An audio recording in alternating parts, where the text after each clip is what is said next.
Some forests are alive, and some campfires are never meant to be lit. Tonight, we take you deep into the wilderness, where the trees watch, the shadows move, and the very air seems to whisper your name. Over the next few minutes, you'll hear stories of campers who went seeking adventure, only to discover that the woods remember every step, every sound, and every mistake. From footsteps that follow when no one's there, to whispers that mimic your own voice, to shadows that refuse to disappear, these are tales of nights where the forest itself becomes a predator, and leaving the way you came is never guaranteed. So, light your fire, keep your friends close, and try not to answer the call of the woods. 6 of us entered the forest for what was supposed to be a quiet 3-night camping trip, the kind meant to clear the head and reset something inside, and we laughed uneasily when the ranger at the small, half-abandoned station warned us to make sure we left with the same number we arrived with. But the humor drained from us the moment we crossed the trailhead, where the air grew heavy and dull, and every sound seemed to sink into the trees instead of echoing back. The forest felt unnaturally still, branches creaking slowly as if stretching after a long sleep, and the deeper we walked, the more it felt like the world behind us was sealing shut. And that first night, as the campfire burned low and the darkness pressed against the thin fabric of our tents, I lay awake, listening to slow, careful footsteps circling the campsite, while a voice whispered our number again and again, counting softly with the patience of something that had all the time in the world. By morning, we found bare, twisted footprints pressed deep into the ash of the fire pit, and crude carvings on the surrounding trees where numbers had been scratched out and rewritten, corrected with angry slashes. And when one of our friends wandered off briefly and returned insisting he had never left, his smile stretched too wide and his eyes oddly empty, fear settled into everything quietly as food went missing, watches stopped agreeing on the time, and shadows around the fire lagged behind the bodies that cast them. The woods began taking us carefully, one at a time, without screams, without trails, without even the decency of certainty, swallowing people whole and leaving behind only confusion and doubt, until we argued over how many of us there were, forgetting faces, voices, and shared jokes as if those people had never existed at all, slowly realizing the forest was counting us, correcting itself, balancing something ancient and unseen that did not tolerate errors. When panic finally drove us to flee, the trail twisted endlessly, looping back on itself no matter how long we ran, until it delivered us once more to the ranger, who looked at us with tired, knowing eyes and said we had returned wrong, calmly watching as the ground softened and opened beneath another camper and pulled them down like wet earth swallowing a stone, the number finally adjusted to his satisfaction. I ran alone at dawn, bursting onto an empty road, shaking, filthy, and bleeding. Later told by authorities that there were no missing campers, no ranger station, no trail, and no forest matching my description anywhere on the map.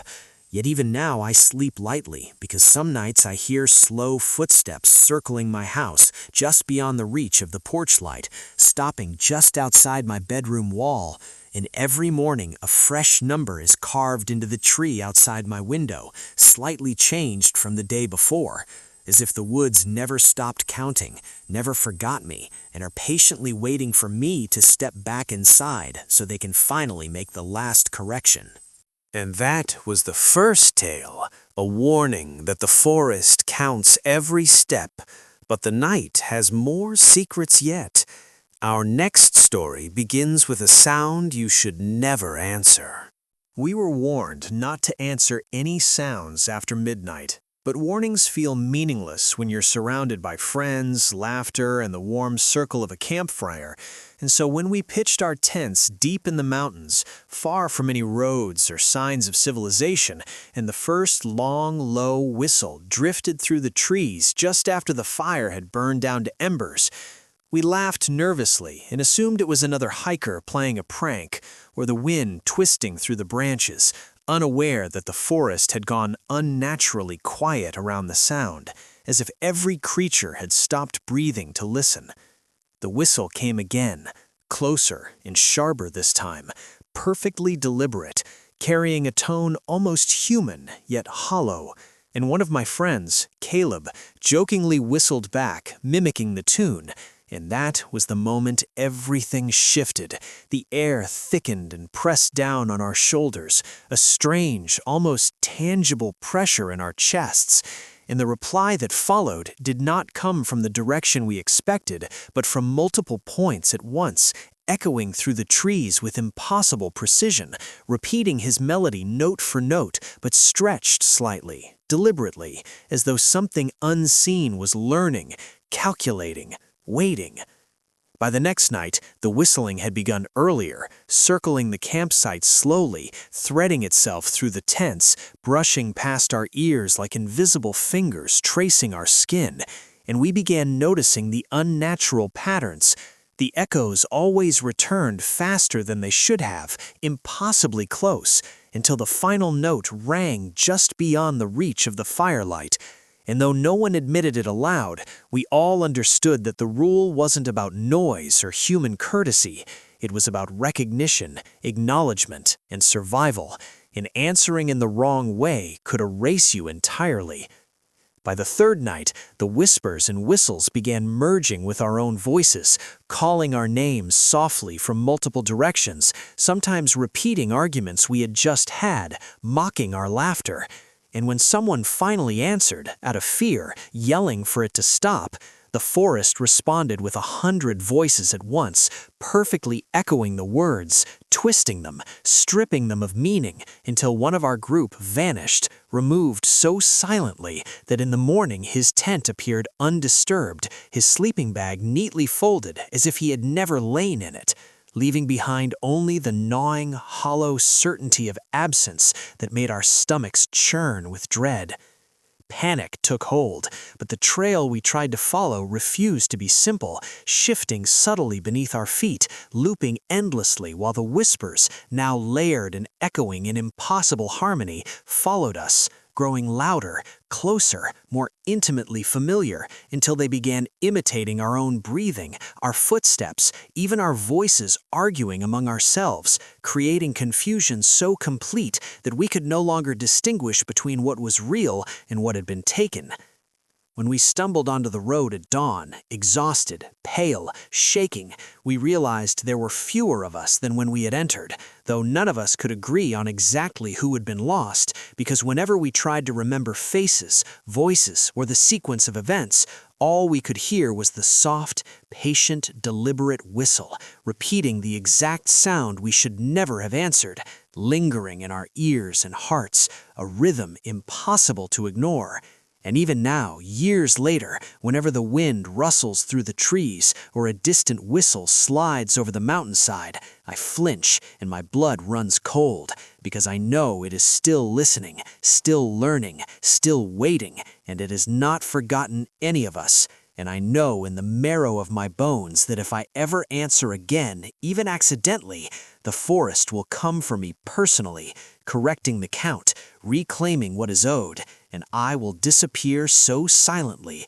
that no one will ever know I was here. My existence folded into the echoes, my voice added to the 100 others it now controls. The forest has already claimed its victims tonight, but some shadows are patient. Our third story will show what follows when the darkness itself starts to move. We had been warned not to stray from the campsite after dark, but the warning felt like folklore at first, something meant to scare children. And when we hiked into the remote forest that evening, setting up our tents in a clearing far from the trailhead, we laughed and joked, carrying flashlights and extra firewood, unaware of how quickly the world could shift when night falls in places humans aren't meant to linger. The first night, as the fire crackled low and shadows danced unnaturally against the trees, I noticed movement at the edge of the light, something too tall and slow, lingering just beyond the glow. but whenever I pointed it out, it vanished, leaving only the faint impression of a figure pressed against the darkness, watching. And that night, as we settled into our tents, I swore I could hear it pacing around us, deliberate, silent, except for the faint scrape of what sounded like nails on bark, a rhythm that matched our heartbeat without being ours. The next day, laughter and daylight made the fear feel distant, but as the sun sank behind the mountains and twilight bled into the forest, the feeling returned, stronger, heavier, like a presence leaning over the campsite. And by the second night, the figure had grown bolder, stepping closer to the firelight, just out of clear view, its shape dark and shifting, never quite human, never stationary, always slipping just beyond perception, and whenever anyone moved, it mimicked them, echoing gestures and posture with subtle delay, a grotesque imitation that left us all uneasy. As hours passed and the fire burned low, we noticed small disturbances. A tent flap moved, though no wind blew. A sleeping bag shifted slightly as if something had rested there. And when one of my friends, Mark, stepped out to gather more firewood, the shadow followed silently, appearing only when he turned, vanishing when he faced it head-on. And then, inexplicably, his flashlight flickered and went out, plunging him into darkness so absolute that the only thing I could hear were ragged breaths, matching my own in fear, coming from nowhere and everywhere. Panic spread as night deepened, and when Caleb tried to call out to Mark, the voice that responded was too slow, too wrong, stretched into a warped imitation that made our ears ache, and when we rushed to find him, the forest seemed to rearrange itself, trees shifting subtly, paths twisting, shadows stretching longer and thicker, until we realized the figure wasn't just following, it was orchestrating everything, bending the forest to contain us, isolate us, trap us. And one by one, as we stumbled through the dense undergrowth, we noticed our reflections in puddles and glossy leaves no longer matched us, the shadows behind us twisting independently, sometimes moving before we did. And by the third night, the forest was alive with the sound of breathing, scraping, and whispers, repeating our words, mocking our shouts, echoing the cries of friends who were gone, but whose voices we couldn't stop hearing, until finally, when we tried to escape, the figure appeared fully, taller than any human, faceless, yet somehow familiar, its limbs stretching in impossible angles, and we ran blindly, tripping over roots and stones, emerging finally onto a faint trail at dawn, only to realize we were not the same people who had entered the forest. The shadow had taken fragments of us, left behind shells of memory and identity, and even now, when I see a long, thin shadow at the edge of my vision, I flinch because I know it's still following, waiting, patient, and every time the wind moves just so, I hear that same soft, deliberate scraping behind me, a reminder that whatever left the forest with me that night has not forgotten, and that one day it will return to finish what it started, reclaiming every piece of us that wandered too far into its domain. You thought the shadows were gone? Think again. The next tale reminds us that even a simple campfire can hide something far more sinister. We arrived at the campsite late afternoon, the sun low, throwing long shadows through the pines, and immediately noticed that the clearing felt too perfect, almost circular, as if someone had carved it deliberately. We shrugged it off, eager to set up tents, gather firewood, and settle in for a weekend away from the city. But as dusk fell, a strange stillness descended over the forest,